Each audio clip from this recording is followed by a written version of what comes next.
Okay, magandang umaga pong muli sa lahat at welcome to our consideration of our distinctives, which is a resumption after we had an anticipated the pause on the consideration of church government.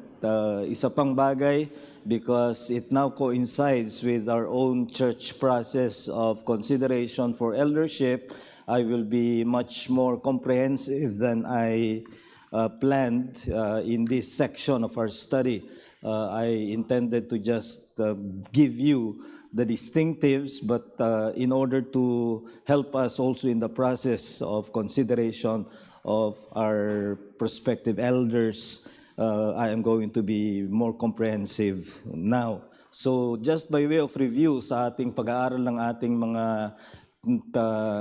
mga distinctives o yung pinagkakaiba natin sa mga tinuturing din nating mga mananampalataya.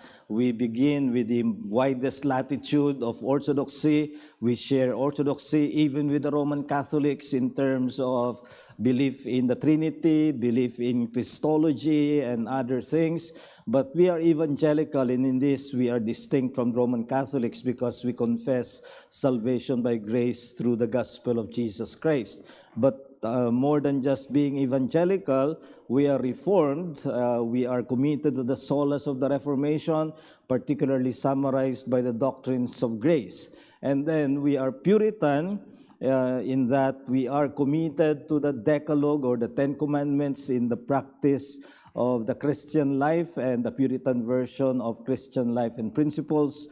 And we are now in the summit of our study of this triangle of distinctives. We are Baptist. We hold to Baptist church government and the marks of the local church. The particular distinctives that we are considering, we must remember, is in the context of a diversity among Baptists.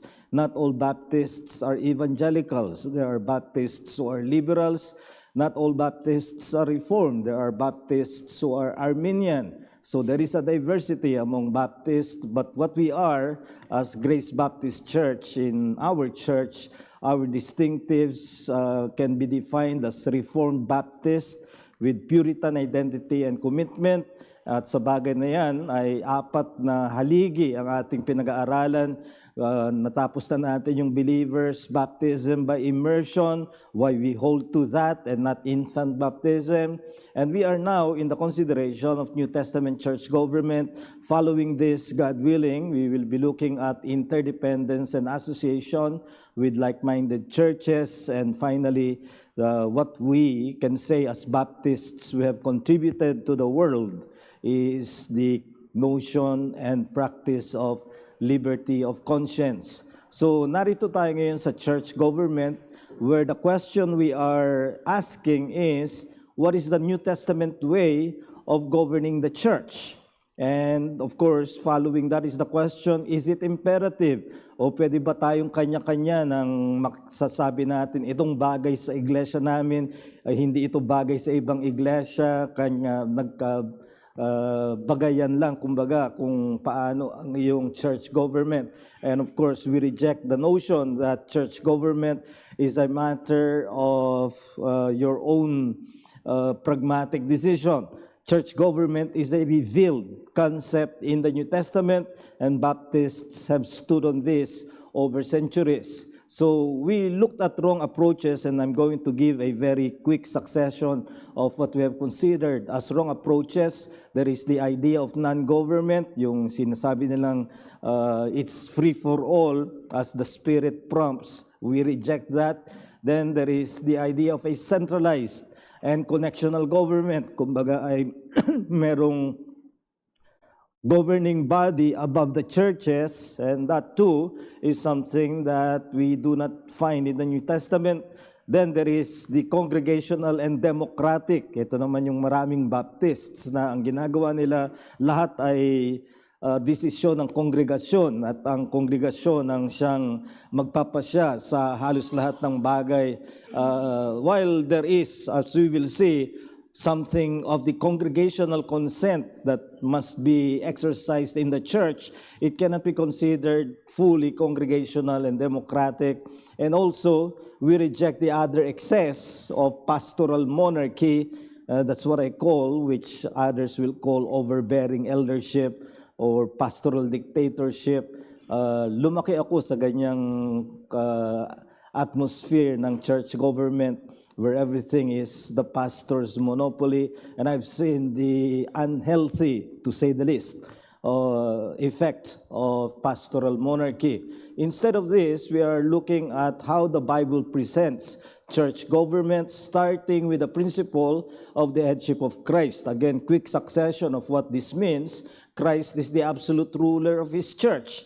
Hindi ang Pope, hindi ang pastor, hindi ang congregation. The absolute ruler is Christ. But He exercises that rule through the Holy Spirit and the Word. May magsasabi na Christ rules, but Christ rules through the pastor.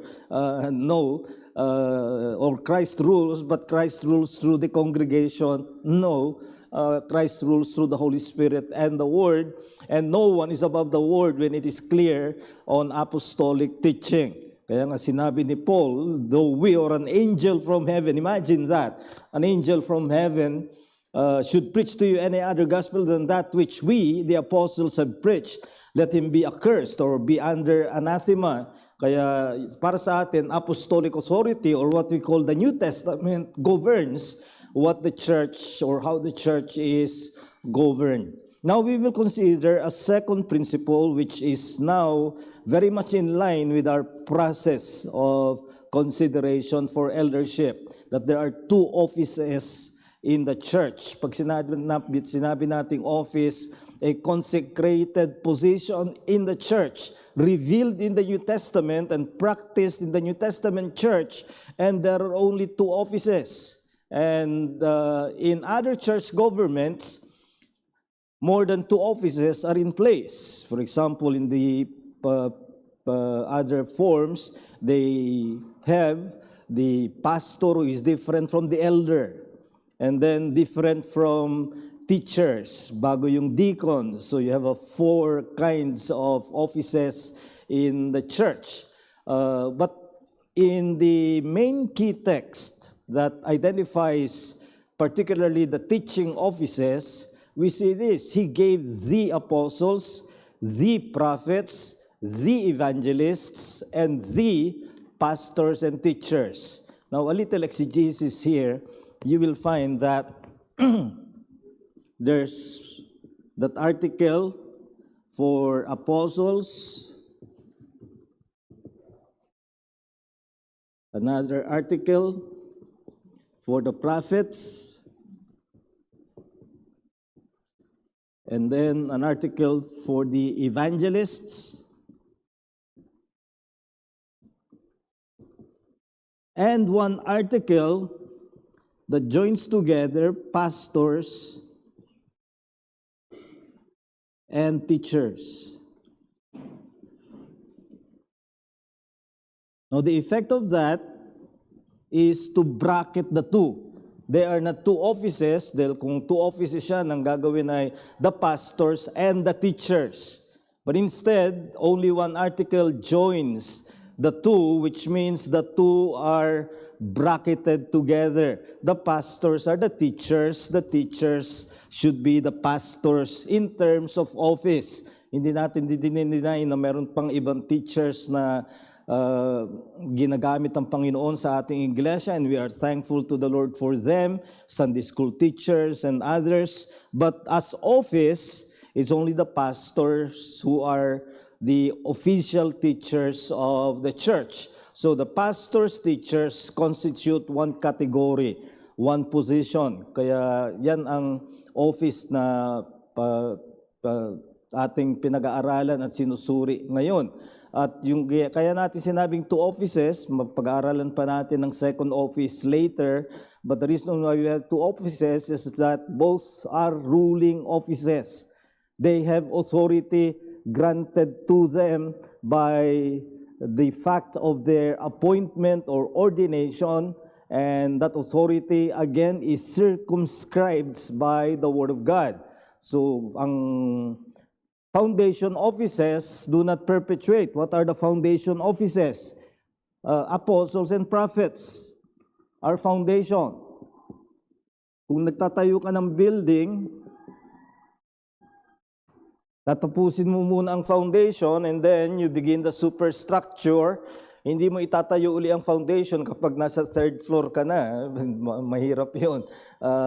Kundi tapos na yung foundation at hindi na tinutuloy pag ikaw ay nasa superstructure na. But that's what the apostles and prophets are called as in Ephesians 2:20 following.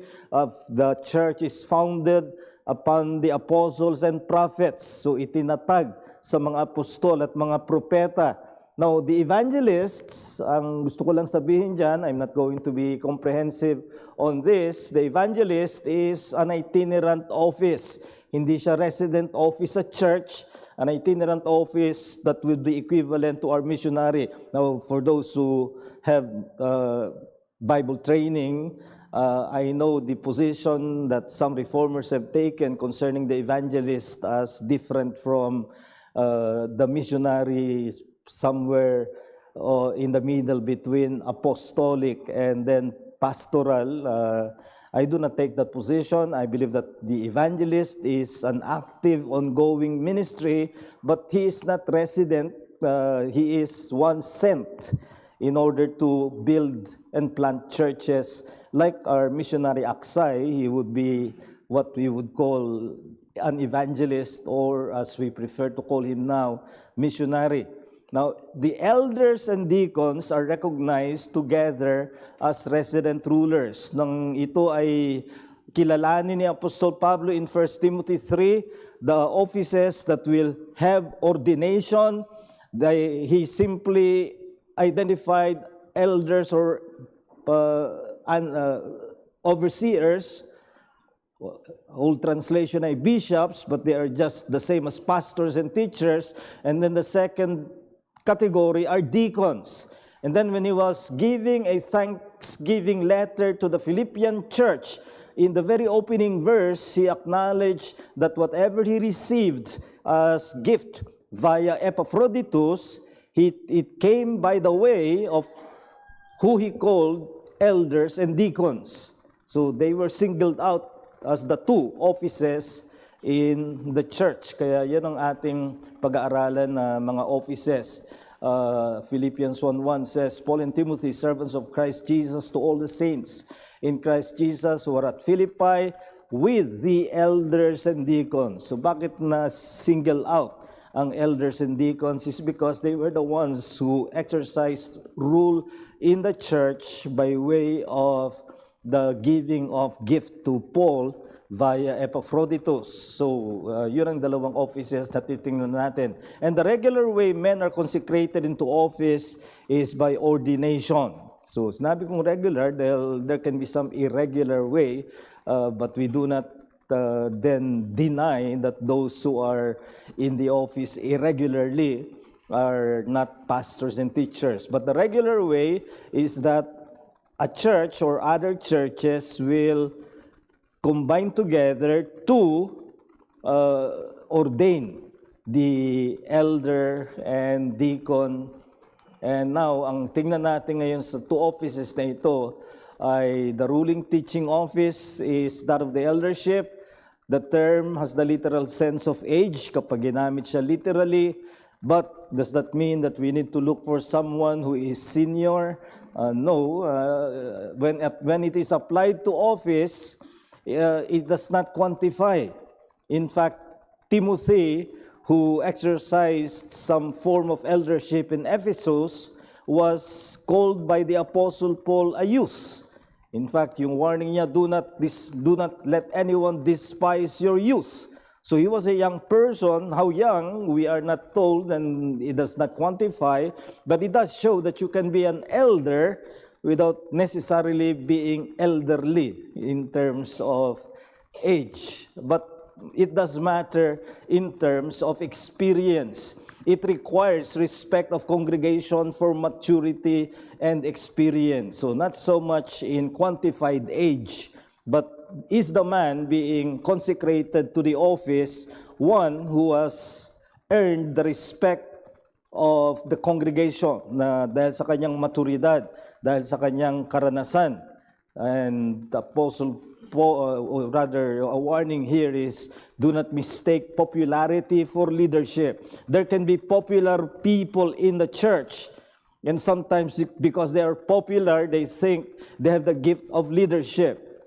Oh, they may have the gift of comedy, but that does not necessarily mean leadership. You can make people laugh, but that does not mean you can make people follow a certain principle. Or dominance, kapag nasa grupo siya lagi ang dominante, hindi ibig sabihin na mature siya. Maring masalita siya, pero being talkative has nothing to do with being mature. So let us not make that mistake when we choose our leaders.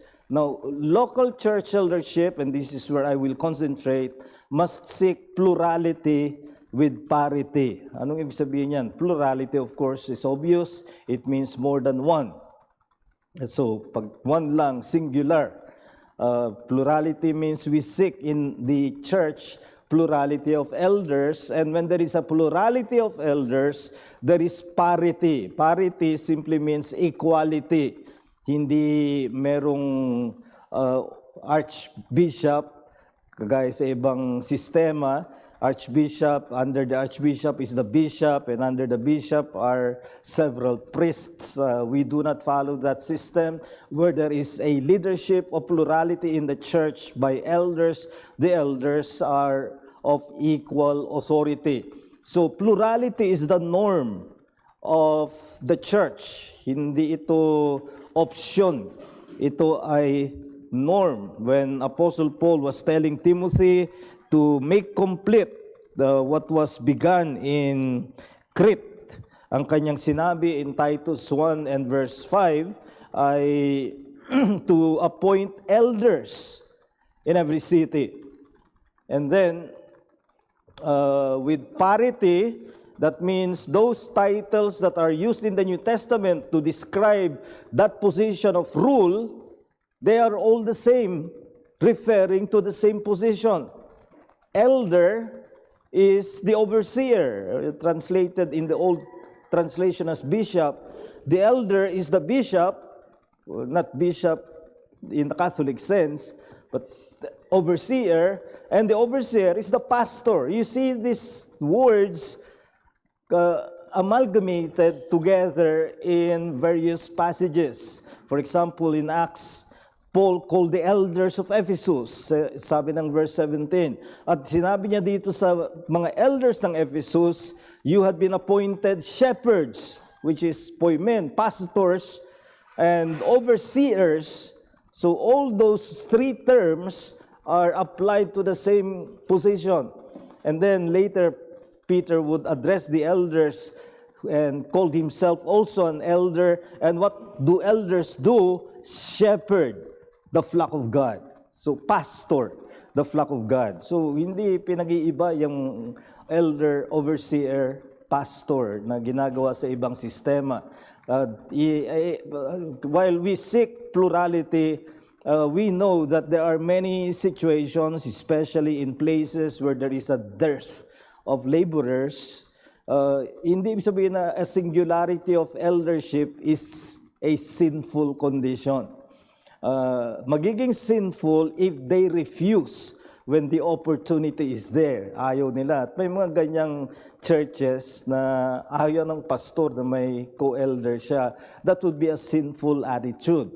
However, if by providence a church only has a single elder, as we have been for 43 years, and let me say, it's not without effort or prayer to have more elders. But if there is only a singularity of elder, it should still be considered a blessing of the Lord, considering that there are churches where there are no elders at all.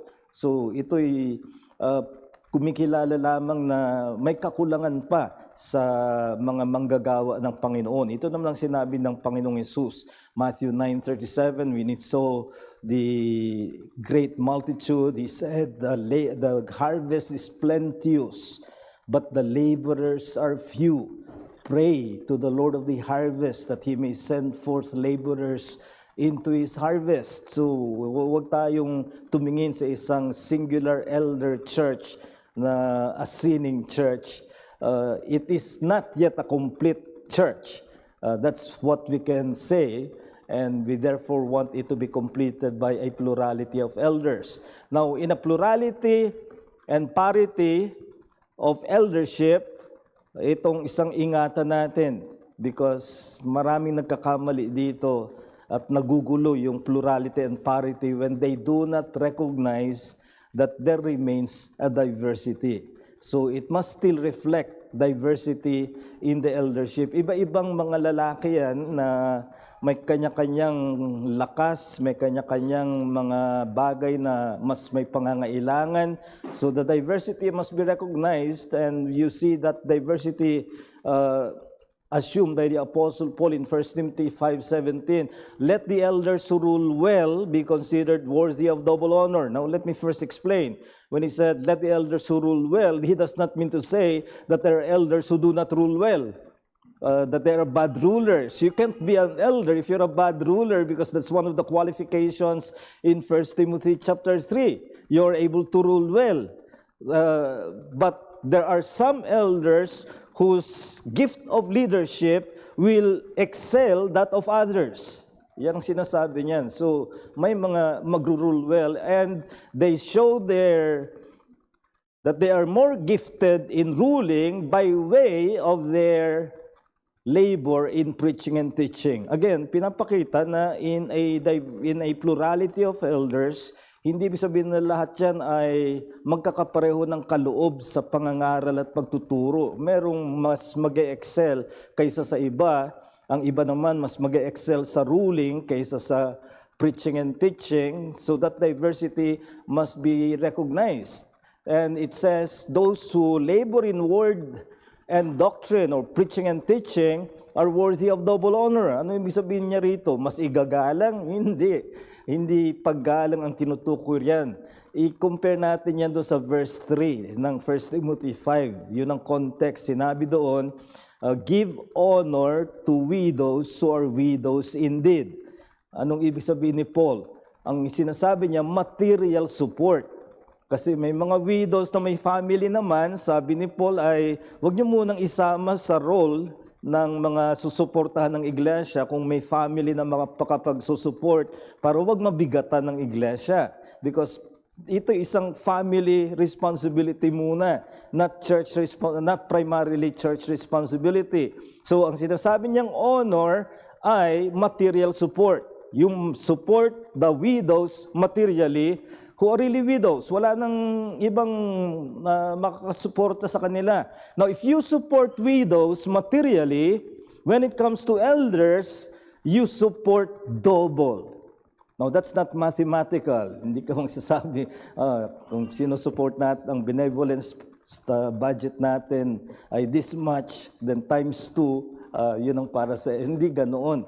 Ang sinasabi lang niya ay with amplitude, with priority. More priority than even benevolence is the teaching of the Word of God. And that's why, hindi ibig sabihin na may mga elders na plurality, pare-pareho kaagad ang material support nila. Because there will be diversity in gifts and in labor, in word and doctrine.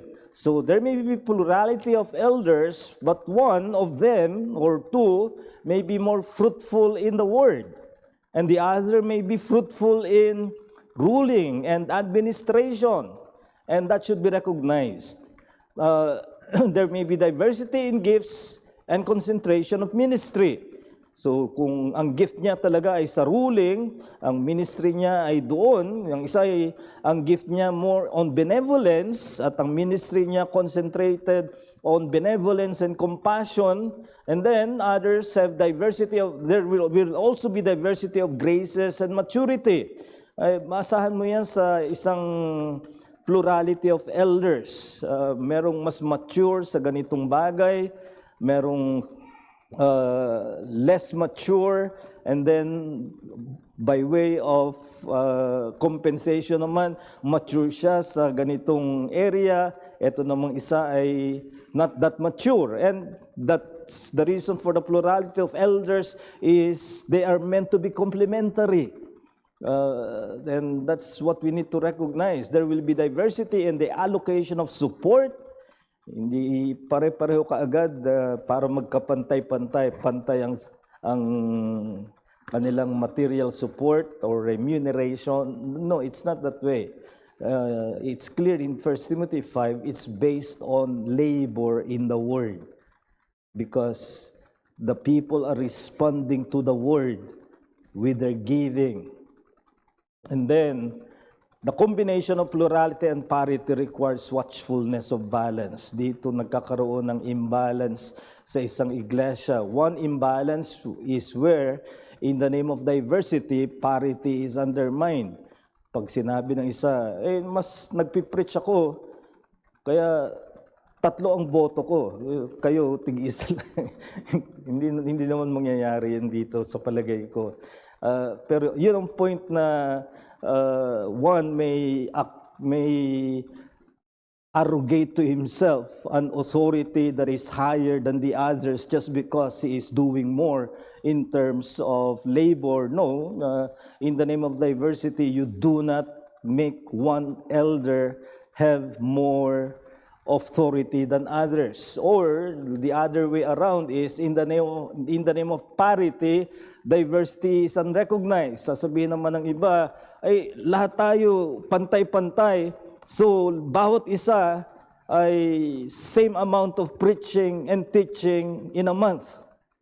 No, that will not be for the best edification of the church, because someone may emerge as more profitable in preaching and teaching, another may be more profitable in leading and administration, another may be more profitable in compassion and benevolence, and you need to recognize that. Hindi mo pwede sabihin, at nakita kong nangyari ito sa ibang mga iglesia na nauwi lang sa kaguluhan, na kailangan pantay-pantay, so very exact allocation ng preaching, teaching, and all these functions wrong. That will not be for the edification of the church. So we need to be watchful. Should God be pleased to give us a plurality of elders soon, then we need to recognize this. Combining diversity and parity requires humility on all the elders. Kailangan yung mga elders, mga mature men yan, na kaya nilang kilalanin,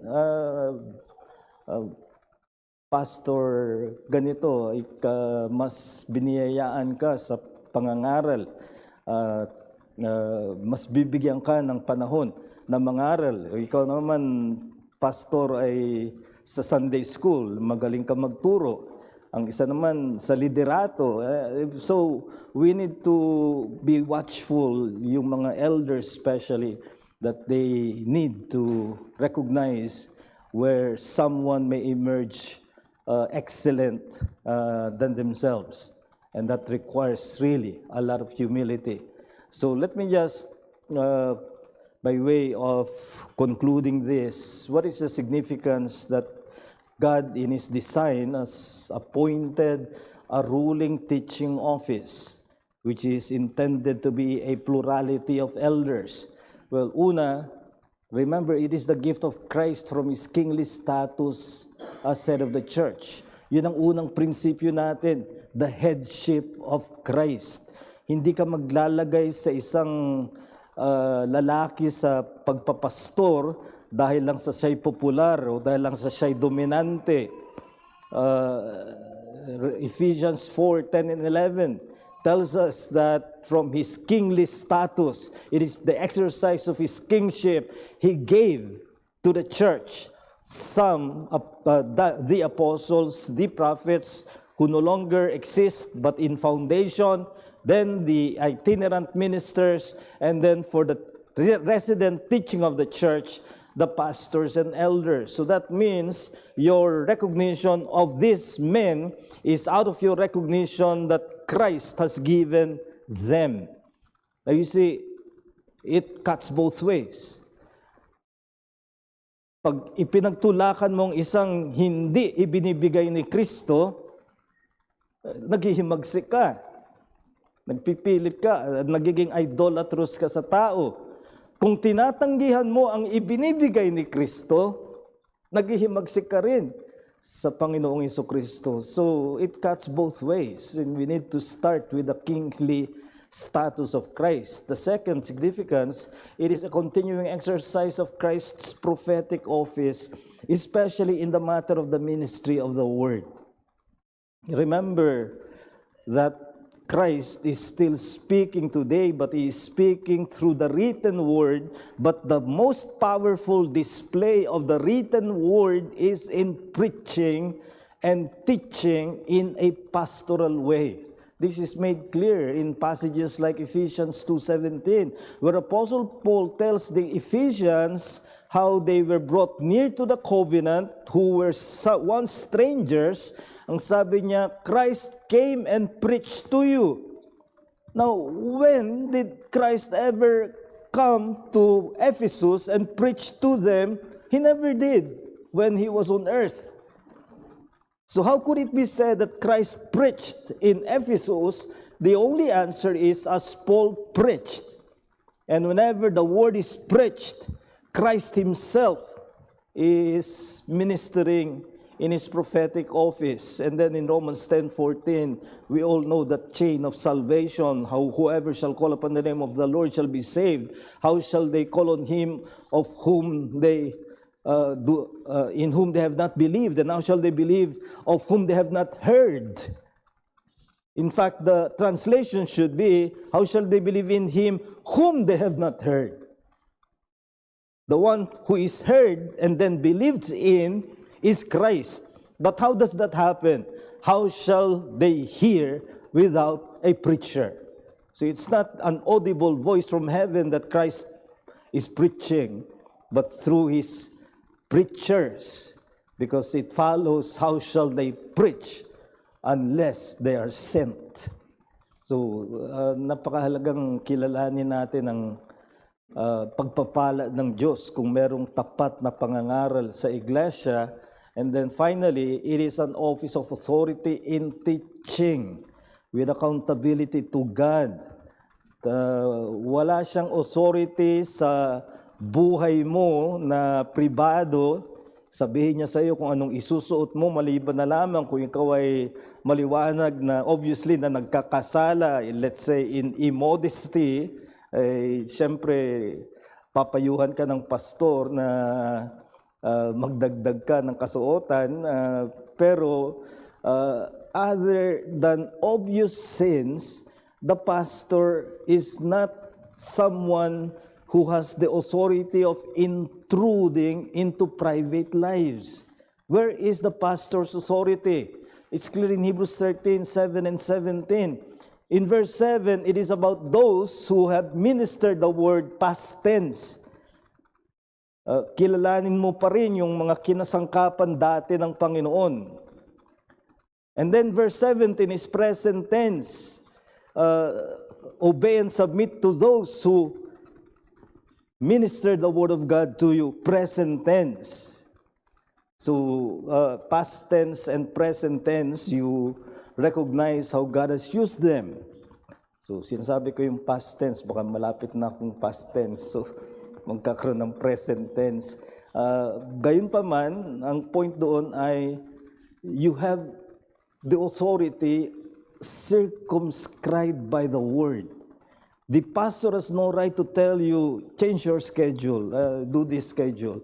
Or, no, that's not the woman you are to court, court another one. Or, no, he has no right on those things unless nga it is an obvious sin, like courting an unbeliever or being courted by an unbeliever. Those are things that the pastor can say, it will bring discipline on you. But other than that, both texts are speaking of the authority of the elder as ministry of the word. Doon siya may authority. Kapag nag-preach siya, he should preach with authority. Kapag nagturo siya, he should teach with authority. Not authoritarianism, but authoritative, because it is from the word. And we need to sense the authority of the word in the men who will minister to the church. So let me close with this exhortation of the Apostle Paul to the Thessalonians. We ask you, brothers, that you respect those who labor among and are over you. Take note the two prepositions, among, so is with you, but over, nangingibabaw, kasama ninyo, pero nangunguna sa inyo sa Panginoon, and admonish you, and esteem them very highly in love. How? Why? Not because you like their personality or temperament, not because you like their style or grooming, but because of their work of ministering the Word of God. Oh, if only there is that atmosphere in the church, there will be less of the sinful conflicts that sometimes erupt in the church and lead to division. But listen to those who are disgruntled, and you will find that it is almost always because they think the pastor is hitting them with their ministry. They just can't submit to the word. Now, if one says he's misusing the text, that's something that the pastor should take seriously. He's misusing the text, he's not interpreting the text honestly. That should be a matter for serious consideration.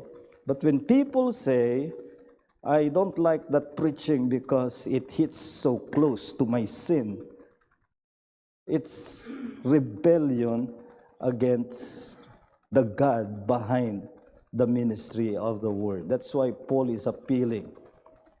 Respect those who labor among you. If you look at the first letter to the Thessalonians, it's full of exhortations that come home very closely to the sins of the Thessalonians.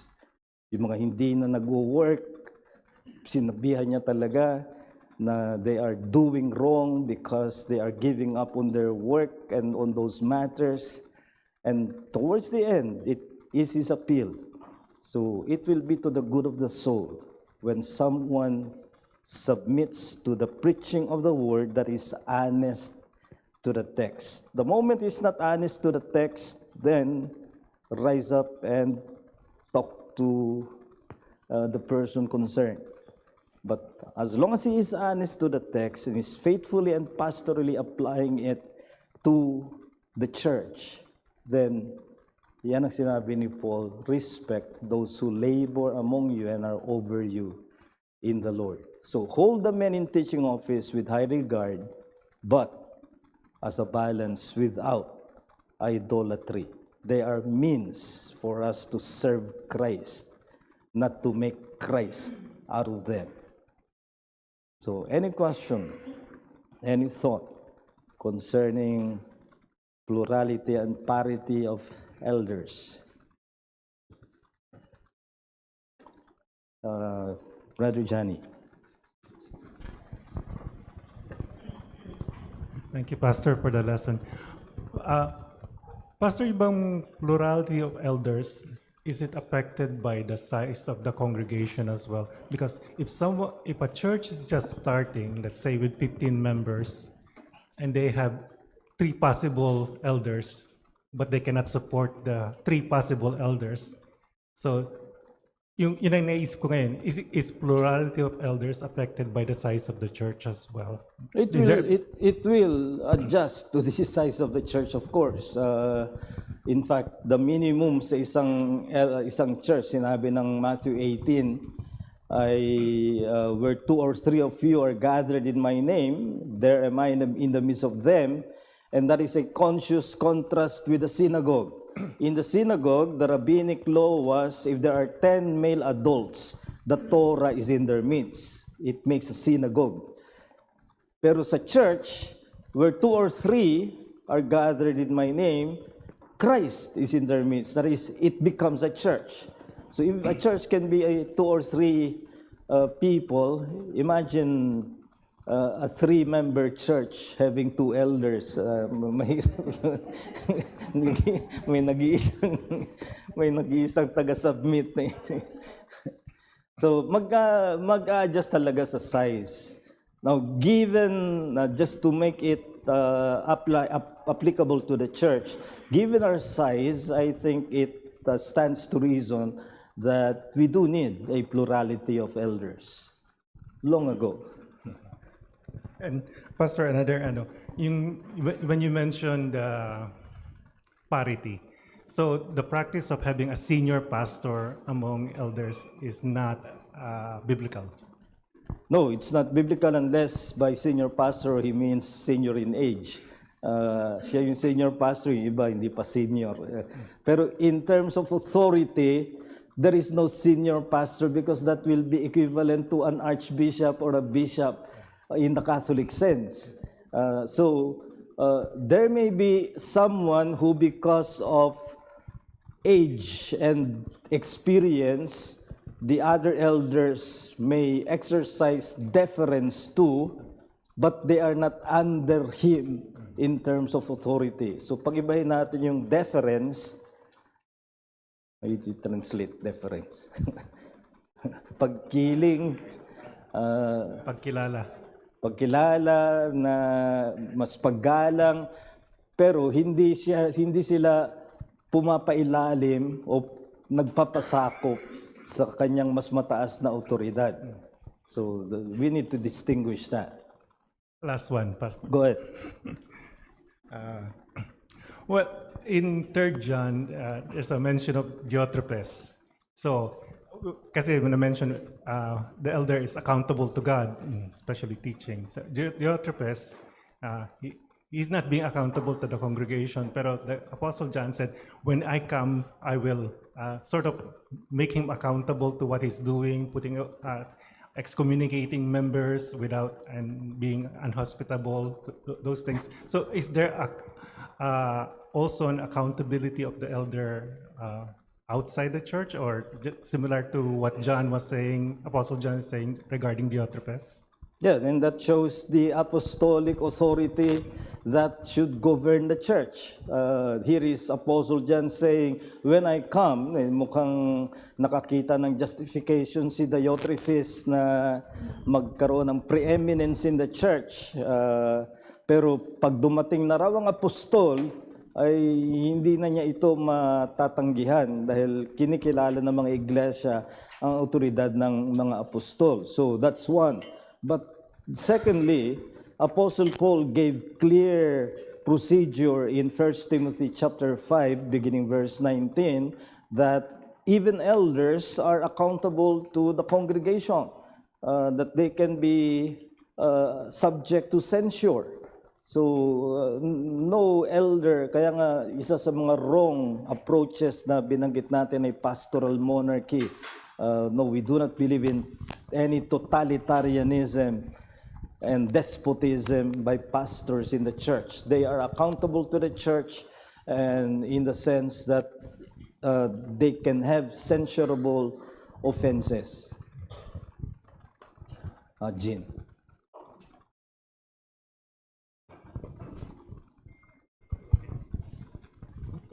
Thank you po, Pastor, for the lesson.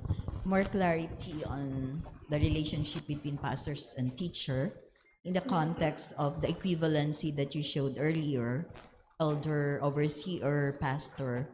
It cannot be pastors less teacher. What's the relationship between pastors and teachers? Tama po ba yung understanding ko that pastors should be teachers, but teachers need not be pastors? Yeah, pastors should be teachers, and as a teacher, that will be one of the functions of a pastor. But then you have, from the pastor, delegated teachers. So they are not teachers by office with the authority of a pastor, but they are teachers like in Bible study, Sunday school. Nagtuturo din sila because may gift sila at dapat gamitin yung kanilang kaloob. Pero may pananagutan sila sa teacher na may office, which is the pastor. Hindi nila pwede ituro ang isang sasalungat sa itinuturo ng pastor teacher, and I have known many who have used the occasion of teaching to contradict what a pastor is teaching, which is really a kind of treachery na pinagkatiwalaan sila ng ganitong gawain sa ilalim ng katungkulan ng pastor at pagkatapos gagamitin nila para magsalita ng salungat sa sinasabi ng pastor. 1 Timothy 1 verse 3, Paul tells Timothy, I charge you, I left you in Ephesus to charge everyone to teach no other doctrine. So nilagay si Timoteo ni Paul sa Efeso na may autoridad na huwag hayaan ng sinuman ay magturo ng labag sa itinuturo ng iglesia. Kaya ang may karapatan na magsalita ng may autoridad sa katuruan ng iglesia ay ang itinakda na pastor sa iglesia. Paano kung dumating ang panahon na sa palagay mo nagtuturo na siya ng mali? Then you can start and initiate a process of censure. That's one of the censurable offenses of a pastor is when he begins to teach something heretical or violative of your confession of faith. Ate Emma.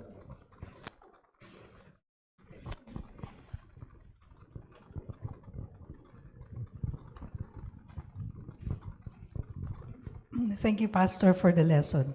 Kasi ever since you introduced those vying for the eldership position, medyo na-burden na rin ako. Sabi ko, sino ba pipiliin ko dun sa tatlo? So, I told you that you are really a tough act to follow with your expansive knowledge of the Bible and the way you have been teaching for so long. Pero, ang takeaway ko dito is that, yes, there may be a plurality, pero may kanya-kanyang giftings din yan na unique. And it's possible that we really need all three of them. Because sa mind ko, sabi ko, pipili lang ako ng dalawa o isa. Kasi sobra naman dami pag tatlo yung pipiliin.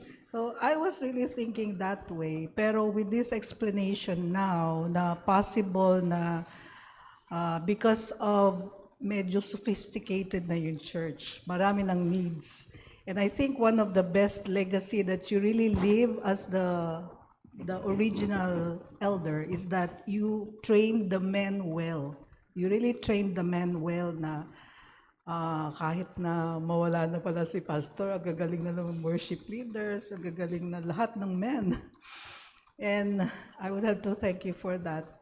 Because before I came to this church also, I was supposed to go to a church na malapit lang sa bahay namin, walking distance. But I learned na wala daw silang pastor.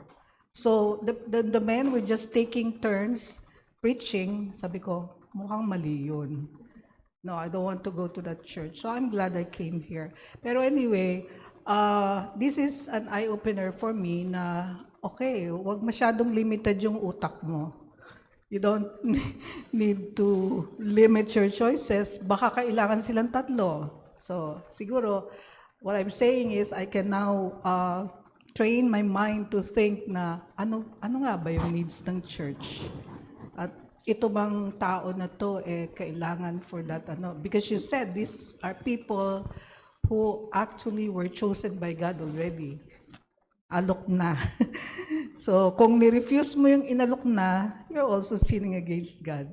So, yun lang po, Pastor. Kasi talagang, I was worried when the three candidates were introduced a few weeks back. Okay, maraming salamat po.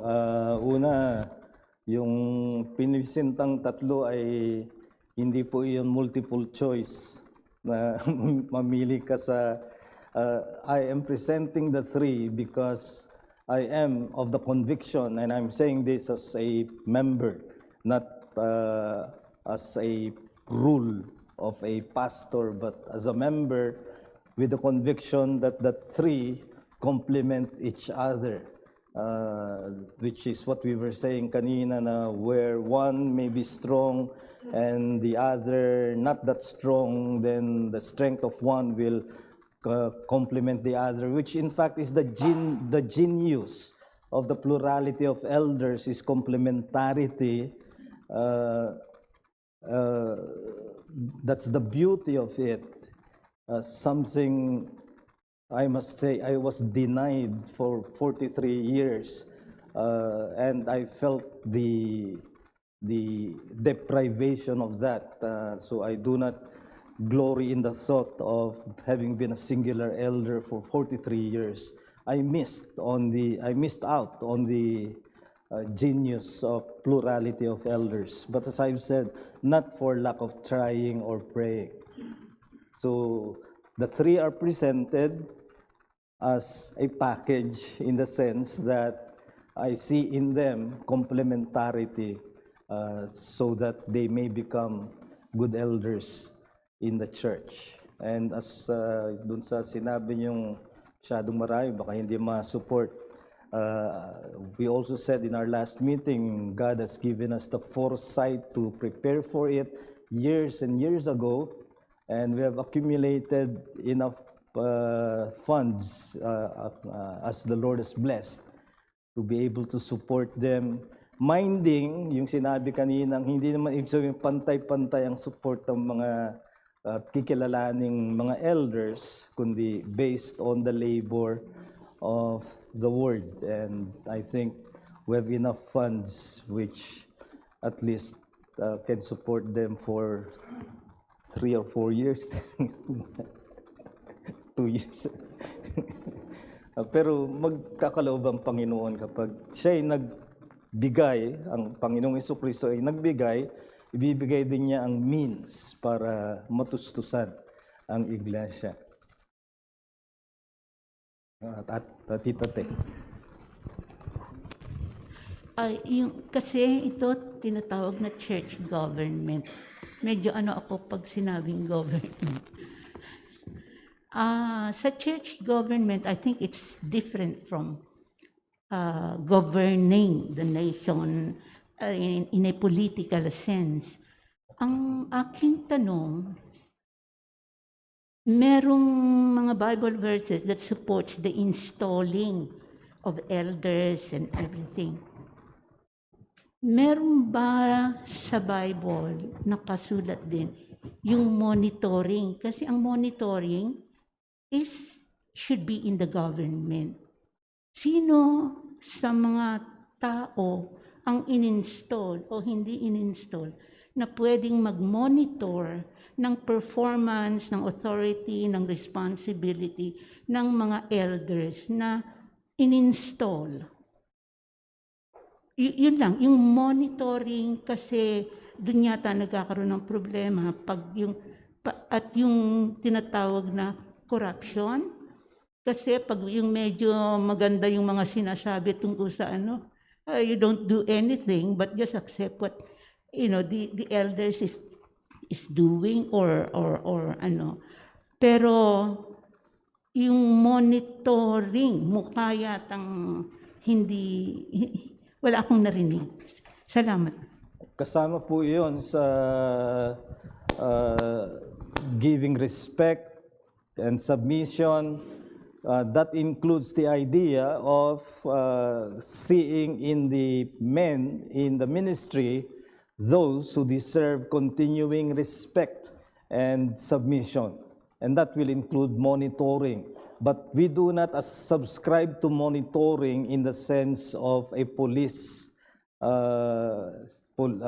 church where every fault is blotted for later reference. Hindi po ganun ang church. Ang umiiral sa iglesia ay pagkakaroon ng pag-aalalayan sa isa't isa, pero there is an ongoing affirmation or where necessary, a true friend is going to rebuke according to Proverbs 27. So hindi natin kailangan mag-appoint ang ombudsman na magtitingin kung sinong may katiwalian sa mga yun ay censurable, and in that sense the whole church is involved, and in particular the deacons will be much more focused on how they support the elders and where the elders may be wrong. So, as I've said, we do not practice idolatry of elders, but on the other hand, there should be respect of duly deserving elders in the church.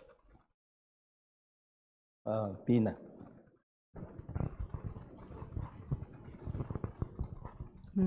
Pastor, you really explained the yun pong plurality of elders very well.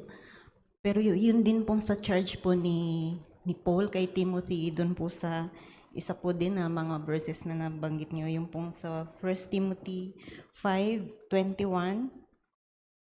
You observe these things without prejudice. Ito na po yung sa pagpili po din ng elders who will rule over the church. Doing nothing with partiality, and do not lay hands on anyone hastily, nor share in other sins. Magkakaroon po ba tayo ng lesson on the qualifications po na elders? Kasi yun po hindi po tayo dapat na magmadali. Sa tingin ko lang po, although you presented the candidates, but we really have to be guided to think and to really choose with wisdom and by the guidance of the Holy Spirit. Kasi ito din po yung charge po sa Church of God, because the elder of the elders that we will be choosing will be shepherding the flock of God, the Church of God. So may bigat po doon sa ministry po na yun at sa pagpili po natin. Kaya nga po ang tagal nating nanalangin eh. And so yun lang po yung isang kung pwede po na magkaroon din po tayo ng time. Yes, not hastily. Next week, Tina, the lesson is the qualifications of the elders. And not only that, that's the public lesson. Then we will have closed-door scrutiny of the elders, so candidates for elders, which will discuss more seriously and closely every individual who is a candidate for elders. But yung lesson on qualifications, that is already scheduled next Lord's Day, God willing. And besides that, as I've said before, you will also be given a checklist written for you to make your own sober judgment on the candidates for elders. Even tonight, we will already begin, though in a much more relaxed atmosphere, yung interview sa candidates for elders, much more relaxed. The bloody part comes later. Jean.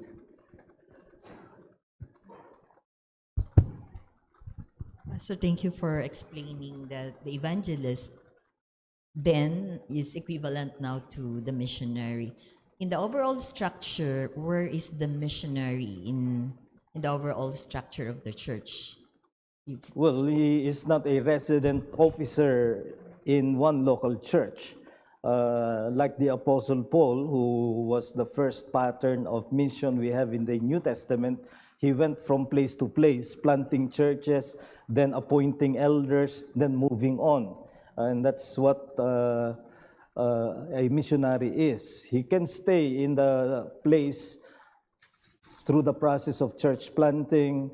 He stayed 18 months in Corinth, 3 years in Ephesus, 6 months in Thessalonica, and so forth and so on. So magbavari ang time, pero ang trabaho ng evangelist ay magpunta sa iba't ibang lugar para magtanim ng iglesia, magtalaga ng mga mamumuno, and then moving on. That's what a true missionary is supposed to do.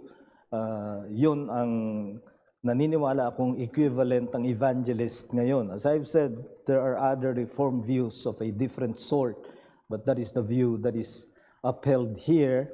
The only evangelist, or the two men who were called exactly evangelists in the New Testament are Timothy, 1 Timothy 4:5, do the work of an evangelist, and then Philip, who was one of the 7 deacons in Acts 6, but in Acts 8, he is called an evangelist. And that's because, again, he moved from Jerusalem to Ethiopia, to Samaria. So what we see in the evangelist is one who is moving about in order to help churches or establish churches. So it is in that light na sinabi kong meron tayong evangelist in the person of missionary Mark Aksay. Go ahead. But the evangelist slash missionary authority is subdued under a church, or Oh, yes, a missionary can just be on his own? It must be under a church. Apostle Paul was sent by the church of Antioch, Antioch of Syria. At sa una niyang missionary journey, pumunta siya sa isa ring tinawag na Antioch, which is Antioch of Pisidia. Pero pagkatapos ng kanyang first missionary journey in Acts 15, balik siya sa Antioch of Syria. And then after the second missionary journey, balik na naman siya sa Antioch of Syria to give his report. We see here a missionary under the supervision and support of a particular local church. So if that's true of the Apostle Paul, ang nangyayari ngayon sa maraming missionary ay mga freelancers, which is unbiblical. Tita Te. Sorry. Dagdagan ko lang yung sinabi ko. Marami akong natutunan ngayon sa ano. Yung kinanta natin, yung Hark the Herald Angels Sing. Nagsasalita talaga yung words niya. Kaparis dito sinabi, Glory to the newborn King. So si Jesus ang King. At dito naman sa distinctives na pinag-aaralan natin, sinabi rin dito, Christ is the absolute ruler of His church. So,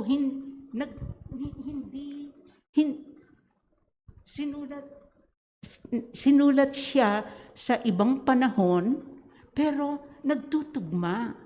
Napakaganda talaga. Salamat. Okay, salamat po. Tama po yun. From the time he was born, he had the mission of establishing his kingdom, and he personified the kingly rule that was promised in the Old Testament, and now that he is born, it is now being fulfilled. But the formality of Christ becoming seated in his kingly rule was at the resurrection, Acts 2:30. That's when he's seated, sinabi roon, at his father David's throne. Doon siya naging talagang hari na at hari ngayon, at ang kumikilala ng kanyang paghahari ay ang iglesia. Because hindi siya kinikilala sa mundo. Walang negosyo na siya ang kinikilalang hari, o political institutions do not recognize him as king. The one community that is built on the ground of his kingly rule is the church, and the church alone. Last 2 points. Brother Ferdy. Pastor, yung akin lang na observe na minsan sa halip na maging blessing yung plurality of elders, let's say 3 or more, ay doon nagkaroon naman ng problema, meaning within the leadership minsan ay yun siguro hindi nagkaintindihan. Yung isa naman na nakita kong dahilan bakit sa halip na maging blessing yung plurality of elders, sa church mismo nagmula na nagkaroon ng idolatry, meaning among the three or four, ay yung isa ay mas tinitingnan na mas high ang pagtrato or yung respect. Sa iba medyo hindi na masyado. So ano lang. Thank you. Kaya ipanalangin mo na maging pagpapala ang maging plurality of elders natin. Totoo yung sinabi niya na may mga iglesyang nagkagulo dahil sa ang mga pastor ay nagkaroon ng partisanship, which was the fault in Corinth. So people said, I am of Paul, I am of Apollos. Siguro dahil mas magaling sa preaching sa palagay nila, o dahil siya ang nagbaptize, o sa ano pa mang kadahilanan, nangyayari yan sa mga iglesia. May alam ako talagang nangyaring kaso na yung dalawang pastor ay nagsuntukan sa harap ng iglesia.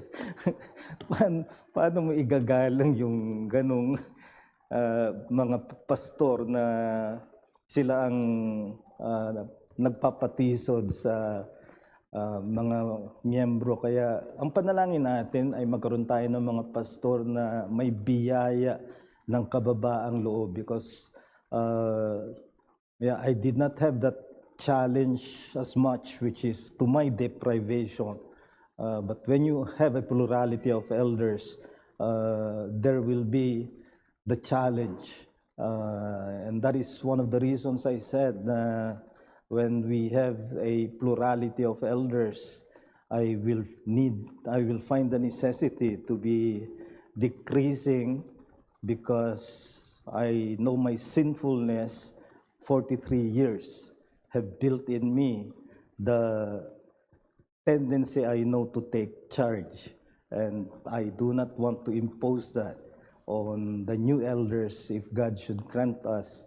So I should be out of the sin. Pero dun sa may iwang mga elders, kailangan ng humility, at kung hindi ibig sabihin na hindi magkakasigalot, pero sa inyo lang. Gaya ng ginagawa ng officers ngayon, sa atin lang.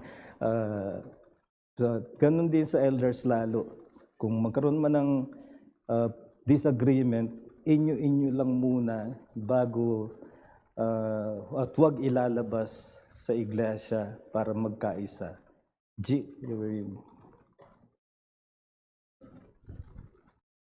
Pastor, I am blessed na nakita ko yung isang church na nawala ng pastor because he died few months before na mamatay siya. The deacons were so alert in such a way that they came up with yung mga schedule every Sunday that there would be an elder or somebody who will take charge doon sa preaching. So I was so blessed sa kanyang ginawa sa church na yon. It's like yung shepherding ng church na wala yung shepherd. But then the neighboring churches na may mga shepherd na even several shepherds in a church, ay sila ang dumalo doon sa church na yon. And so they survived ng maybe almost 10 years na walang elder na ganon.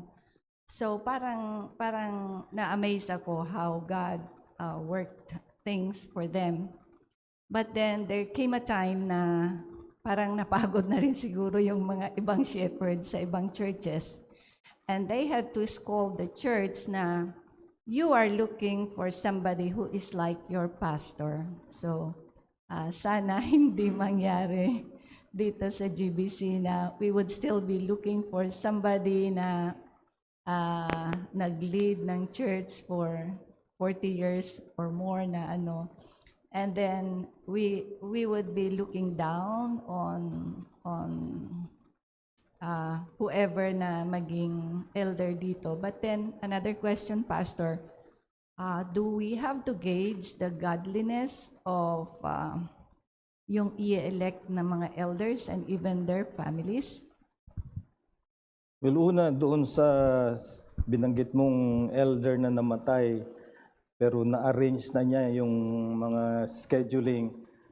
Well, I admire first the foresight of the elder, but arranging for visiting preachers Sunday after Sunday for years is not the best idea and not God's design for the church.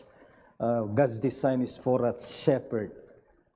Nakita ko rin yan sa ibang mga iglesia, matagal na walang pastor, laging may bisitang pastor pag linggo, at hindi mo maiwasan, nag-preach yung isang pastor ng Sunday, yung kasunod na pastor na next Sunday, kinontra naman yung sinabi nung nag-preach. And then there is no stability, there is no series of messages, no deep rooting of God's word if there is no shepherd. So, at best, that is only a stopgap measure. Yung meron ka kapag biglang nawala ang pastor at wala pang shepherd, ay just for a stopgap measure, guest preachers.